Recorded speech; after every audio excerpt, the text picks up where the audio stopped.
मैं कह रही हूँ आप लोग आपस में मतभेद रखिए ना, ये मनभेद क्यों कि गाली गलौज तक मामला आ जाता है, पर्सनल अटैक करने लगते हैं।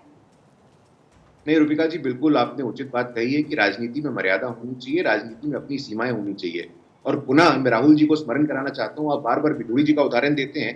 भिदोड़ी जी और राहुल गांधी जी में अंतर नहीं है क्या? राहुल गांधी जी कांग्रेस पार्टी के नेता नहीं है क्या? आप किस प्रकार की बातें करते हैं आप? अब राहुल गांधी जी संवैधानिक पद पे बैठे हुए व्यक्ति, 140 करोड़ लोगों द्वारा चुने हुए व्यक्ति के ऊपर इस प्रकार की टिप्पणी करेंगे, तमाम तरह की ट्वीट करेंगे, तो हम चुप नहीं रहने वाले हैं। हम उनका अपमान नहीं सहेंगे, हम उनके स्वाभिमान के साथ समझौता नहीं करेंगे। आप खेल के नियमों को सेट कर रहे हैं, आप खेल के नियमों का स्तर गिरा रहे हैं, तो तैयार रहिए इसी प्रकार के आक्रमण का सामना करने के लिए आप। अरे लेकिन मैं ये नहीं समझ पा रही हूँ कि बेल्लारी जी मुद्दों पर काहे बात नहीं हो रही है।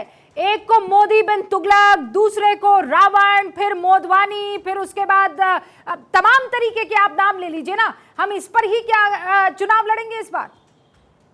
देखिए रूबिका जी, है क्या, जो ताको कांटा बो ताही बो तो फूल, वाको है त्रिशूल, है ये एक था कबीर का। अभी हो गया जो ताको कांटा बो ताहु बो तू भाला, उसको पता चलेगा कि बड़ा किसी से पाला। अब यही चलेगा, अब यही हो गया है राजनीति में। जिस तरह से स्तर गिरता जा रहा है, बयानों का कम से कम बिलो द बेल्ट हिट किया जा रहा है, ये अच्छी बात नहीं है। मैं ये नहीं कहूँगा कि इसमें अब ये आगे निकलने की बात है। हम आप पर भारी हैं, हम आप पर भारी हैं बयानों से।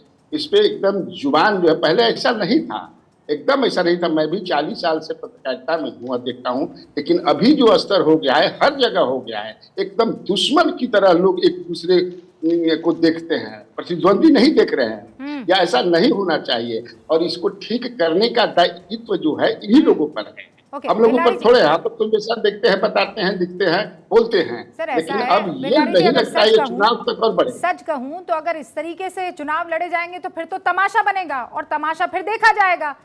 उसके अलावा और क्या हो सकता है? फिर इस पर डिस्कशन एक टाइम के बाद खत्म हो जाएगा कि ये लोग ऐसे ही चुनाव लड़ते हैं, अब क्या कर सकते हैं। लेकिन आप कह रहे हैं 40 सालों में आपने इतना गिरता हुआ स्तर नहीं देखा है। मैं समीर चौगांवकर जी, ये आज की तारीख में क्यों याद आ रहा है, जब इस तरीके के पोस्टर जो है वो जारी किए जा रहे हैं बीजेपी की तरफ से, या इस तरीके के पोस्टर जारी किए जा रहे हैं कांग्रेस की तरफ से? ये कांग्रेस तो 2014 में भी नीट से लेकर खून का सौदागर से लेकर, वो न जाने कौन चाय वाला से लेकर, गरीब के बेटे से लेकर, और वो भी बोलने के लहजे में नजर आता था कि ये बनेगा प्रधानमंत्री, है ये बनेगा।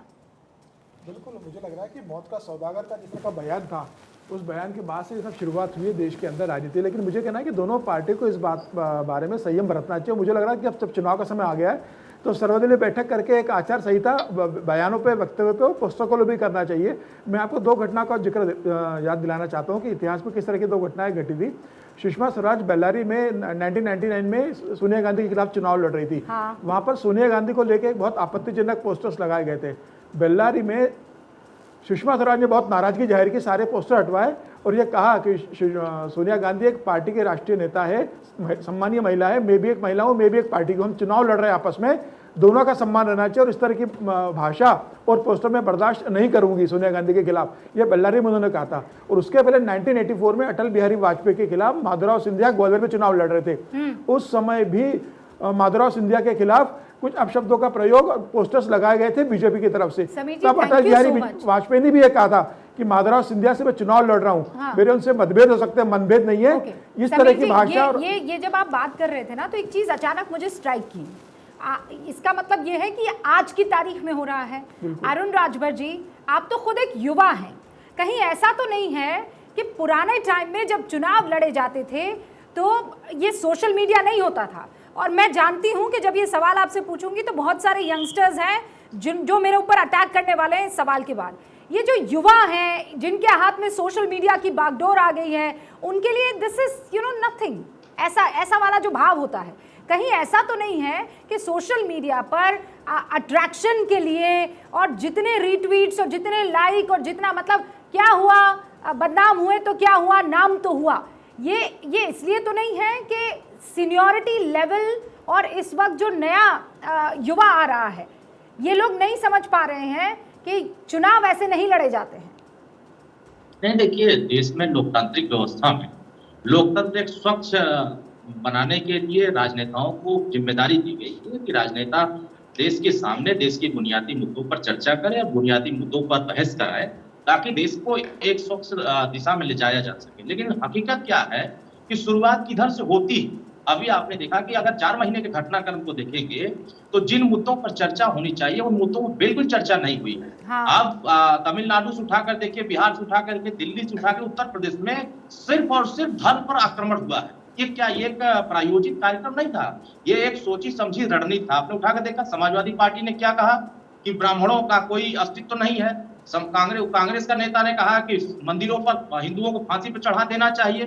तो ये सब चीजें कोई मुजमानी कोई नहीं कह रहा, ये प्लान के साथ कहा जा रहा है। बिहार में किसी ने कहा कि सनातन धर्म को खत्म कर देना चाहिए, वो तो HIV की तरह रूप पकड़ा हुआ है। तो क्या है ये? आप आक्रमण भी करेंगे सनातन संस्कृति पर और कहेंगे कि नहीं, मैं गलत नहीं हूं, मैं सही हूं, मैं देश की रक्षा करना चाहता हूं। ये सब ये पिछड़े वर्ग के नेताओं को हाँ। टारगेट किया जा रहा है।